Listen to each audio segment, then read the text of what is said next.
Bab 9. Dua kehilangan. Halimah dan Harith yakin bahawa kedua-dua budak lelaki itu bercakap benar, dan akibatnya mereka amat gemetar.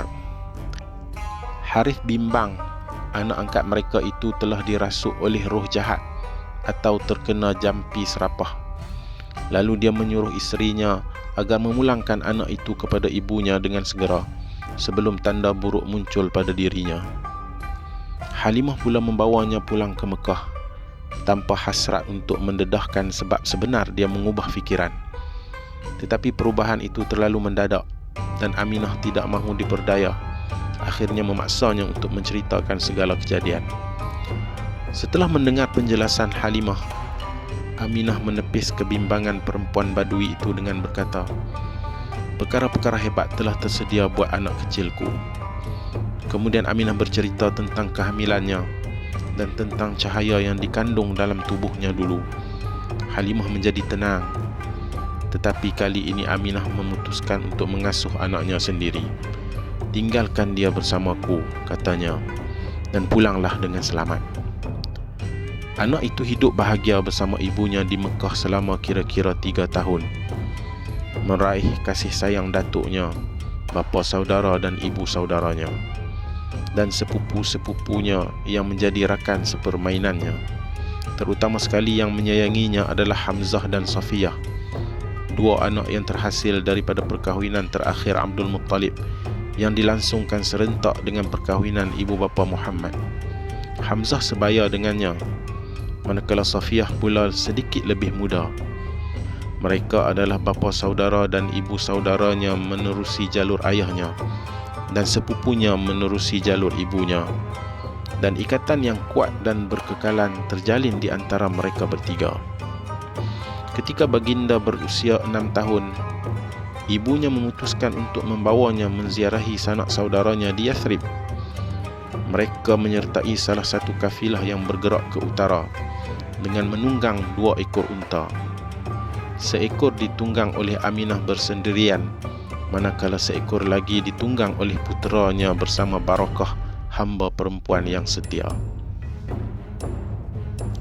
Di kemudian hari, baginda menceritakan bagaimana baginda belajar berenang dalam kolam yang dimiliki oleh ahli keluarganya daripada puak Khazraj yang menjadi tuan rumah mereka, dan bagaimana anak-anak lelaki puak itu mengajarnya bermain layang-layang. Namun tidak lama selepas mereka bertolak pulang ke Mekah, Aminah jatuh sakit, dan mereka terpaksa berhenti, membiarkan kafilah meneruskan perjalanan tanpa mereka. Selepas beberapa hari, Aminah meninggal dunia di Abwa, tidak berapa jauh dari Yathrib, dan di sanalah beliau dikebumikan. Barakah melakukan apa yang termampu untuk mententeramkan anak itu yang kini menjadi yatim piatu. Ditemani beberapa pengembara, dia membawa baginda pulang ke Mekah.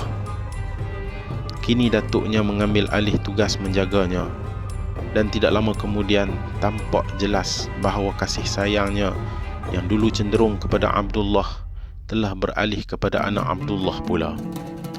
Abdul Muttalib sentiasa bahagia berada berdekatan Kaabah, seperti ketika beliau sering tidur di Hijr pada waktu dia diperintahkan untuk menggali Zamzam. Keluarganya sudah biasa meletakkan kerusi panjang buatnya pada setiap hari di bawah bayang Kaabah, dan kerana sangat menghormati ayah mereka, tiada seorang pun anaknya, termasuk Hamzah, yang mahu mencuba-cuba duduk di kerusi itu. Tetapi cucunya yang masih kecil tidak teragak-agak untuk berbuat demikian, dan ketika bapa saudaranya menyuruhnya untuk duduk di tempat lain, Abdul Muttalib berkata, "Biarlah anakku di situ, kerana demi Allah, masa depan yang gemilang miliknya." Abdul Muttalib mendudukkan cucunya itu di sampingnya dan mengusap-usap belakangnya, dan beliau sentiasa gembira melihat kelakuan cucunya.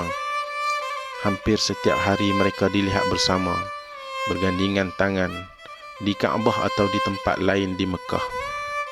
Abdul Muttalib bahkan membawa Muhammad bersamanya ketika menghadiri persidangan para pemimpin kota Mekah.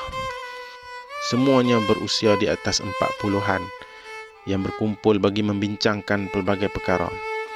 dan lelaki berusia 80 tahun itu tidak segan silu menanyakan pendapat budak berusia 7 tahun tentang ini dan itu. Dan ketika perbuatannya dipertikaikan oleh ahli-ahli mesyuarat yang lain, Abdul Muttalib sering berkata, masa depan yang gemilang menanti anakku ini. 2 tahun selepas kewafatan ibunya, anak yatim piatu itu kehilangan datuknya pula. Ketika sedang nazak, Abdul Muttalib menyerahkan cucunya kepada Abu Talib, saudara kandung kepada ayah anak itu. Dan Abu Talib melanjutkan kasih sayang dan kebaikan seperti yang diterima oleh anak saudaranya daripada lelaki tua itu. Sejak itu, baginda menjadi seperti salah seorang anaknya sendiri, dan isterinya Fatimah melakukan segala yang termampu untuk menggantikan ibunya. Beberapa lama kelak, Muhammad pernah menyebut tentang bagaimana Fatimah lebih sanggup membiarkan anak-anaknya sendiri lapar daripada membiarkan baginda tidak makan.